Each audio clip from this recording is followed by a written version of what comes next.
Listen, Del Vecchio, I got this fucking place here, Plant-Based Mafia. We get the fucking ginzos from up north saying you can't use the word mafia, it's an insult to our culture. I took back the mafia word, the M word. I turned it on its head and I did something unique with it. As an Italian culture, we have this amazing history that I wanted to bring to the forefront, but you have to embrace this thing of ours. As Italians, it's a mafia thing, right? What do you think? It's this thing of ours. You know, it's been with us since day one, since we got off the boat. I mean, when they came over from the Castellamare area and over there, Tuscany, even down in the island down there, you know, Sicily, where did they come? They came here. But now they're eating good. You know, we're eating good with what we got going on. Danny, you know what I'm saying? There's something romantic about it, though, when you think about the mafia. There is a dark side to it, but there was something unique about it because they did operate within a certain set of rules. They didn't go after kids. They didn't go after wives. The neighborhoods were clean. Crime existed. Sure. People were killed, but they were killing each other. Absolutely. You know, but if you go into those communities where Giuliani pushed them out, those communities have really fallen. And to your point, that's domestically, but if you remember how this whole thing started back in Italy, there was a time when Italy was invaded. And when they were invaded, a group of mafia associates, or associates of your will, of the neighborhood, had turned around and protected their women and their children, their wives and their daughters, and that became a mafia over there. And then when they arrived on the boat, many of those character traits emanated into their daily life, which, if you have to remember, Italians and Irish were heavily persecuted as they left Ellis Island in Manhattan. Absolutely. So they had a strong contingent of sticking together, being loyal, and of course the code of omerta. You know, that's infallible. Supposed to be infallible anyhow. What's interesting about the Italians, though, is we are like the last group to not give a crap about being insulted. Now, there's a handful of people but we have thick skin. That's so Say true. whatever the fuck you want about us. We just go out and become successful and we don't give a crap. It's the truth. It's the passion and the fact that we're very emotional. And you think about the artists and the painters and creators from Italy. They're very impassioned. So you have to remember that will transcend itself even into becoming either a racketeer or a gangster. You know, there are some very extreme examples of how far certain members of organized crime have gone to further their career. One second. Hey, lower that TV before I give you a fucking smack. Yeah, turn down the TV. Lower the TV. I'm doing a podcast here. I'll give you a smack, all right? Yeah, just lower it. Lower it. Don't let me come over there. How you doing? How you doing? Just a little bit. But that's the truth, Danny. You know, truth of the matter is that Italians do have thick skin. It makes our culture even stronger. I agree with that 100%. I think the amazing thing about Italians is that, you know, we can get hit, and we just keep coming. You know, I'm a film producer. Without a doubt. I had a great management company in LA, and I fought hard for minorities to get roles that weren't stereotypical. One thing I didn't realize is how stereotyped the Italians were. And it wasn't until I got to LA and I opened up my production company and my management company and I realized, hey, we are even more stereotyped than blacks and Latinos. And I had these conversations, excuse me, with a lot of my black actors, and they would always laugh at the end and say, holy shit, you're even more stereotyped than we are. In a lot of cases. But you know what? I think there's a certain equality across the board with being stereotypical, whether you're Jewish or you're German or you're Italian or Irish, Japanese, whatever ethnic culture you are. But getting back to the issues of organized crime and the mafia, one thing that is definitely interesting about that in that business, many people don't realize that the Italians coined personal being personal and business being business.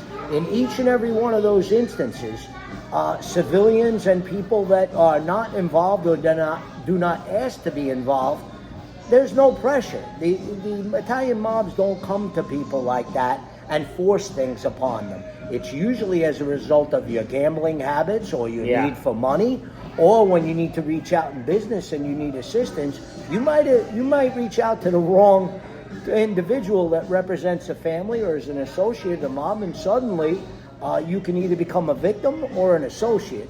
But you know, the culture of being Italian and the mafia, it's a stigma.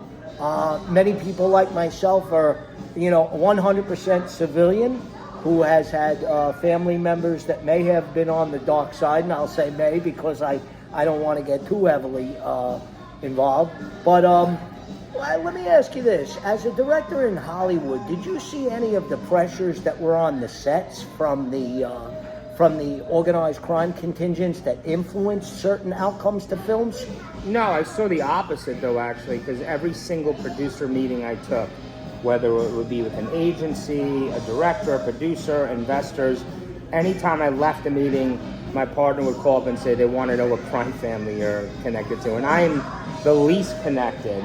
Again, what did they say, the Kevin Bacon, 7 degrees of separation or 2 degrees, whatever. Right. I have family members that were definitely involved in some way, somehow. I'm not very close to them, and some friends, whatever. But I had never, I'm Italian, that's it. So just, you're guilty by association. That's so true. That was something that I ran into. I even had an agent over at CAA tell me that I had to change the way I speak if I wanted to fit in here. And I also had a building manager tell me he would never rent to such a greasy guinea like myself. And I didn't dress like a greasy guinea. I dressed like an upscale elite. Yeah, you represent very well. I represented well, but... Now tell me a little bit about this. One quick question that I have for you. You chose to be a proprietor and a founder of Plant-Based Mafia. Yeah. And the exciting thing about that is that it stimulates the senses to come out and at least see what that's all about. How did you choose the Plant-Based Mafia theme? Well, when I was in LA, I ran into some health issues that was heart related. Nothing serious, but I realized at that point I wanted to make a change.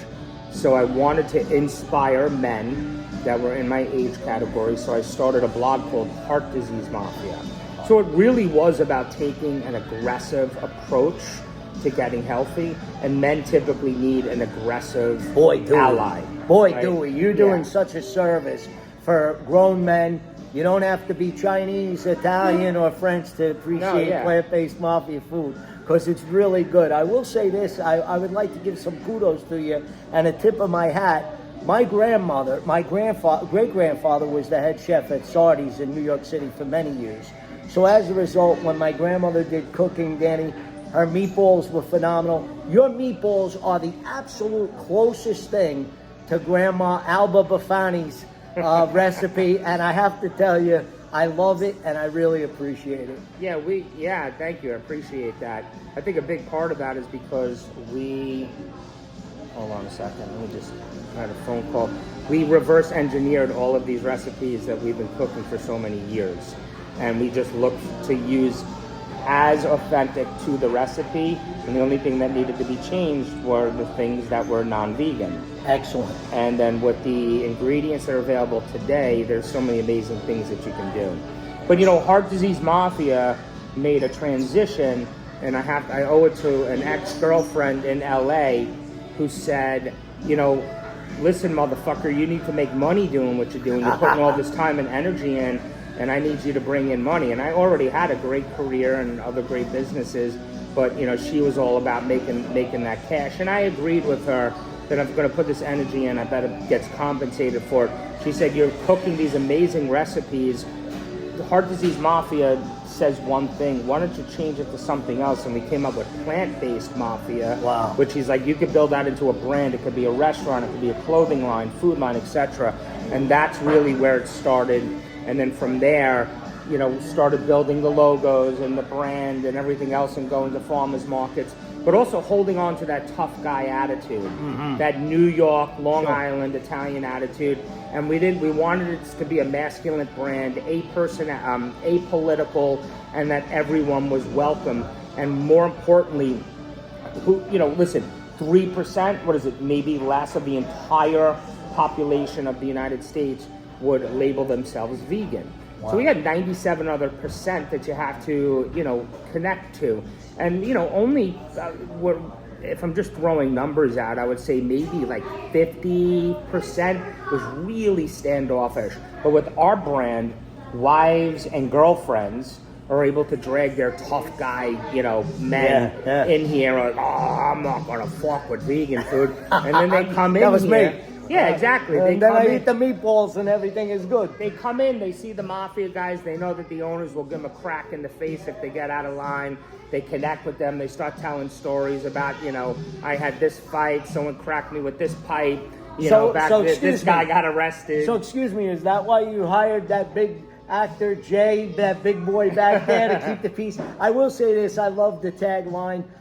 Nobody can take away from the fact that you are highly energetic. You bring a lot of energy to the table, but you're also very creative and super astute in the times that I've spoken to you. Thank you. I really appreciate your guidance and counsel on some things. And I will say this, I like the idea that you whack plants and not people. But I will say this, listen, me and my brother grew up how we grew up. Our partner and closest childhood friend Brian, we were all punks and getting into all sorts of trouble and fights and this and that. But we really do love people. We have a compassion for people. We're lovers of people and life and food. So we're not bullies or anything like that. We'll defend you and your honor. But we're pretty peaceful people at this point. But we have that trigger where if you mess with our family and if you mess with our employees, we'll take you out back. Maybe you'll kick our asses, but we're going to defend. We're going to give you a shot. We're going to give you a run for your money. We're going to defend their honor and our honor until the end. But we love everyone, and I don't care what political leaning. I don't care who you vote for.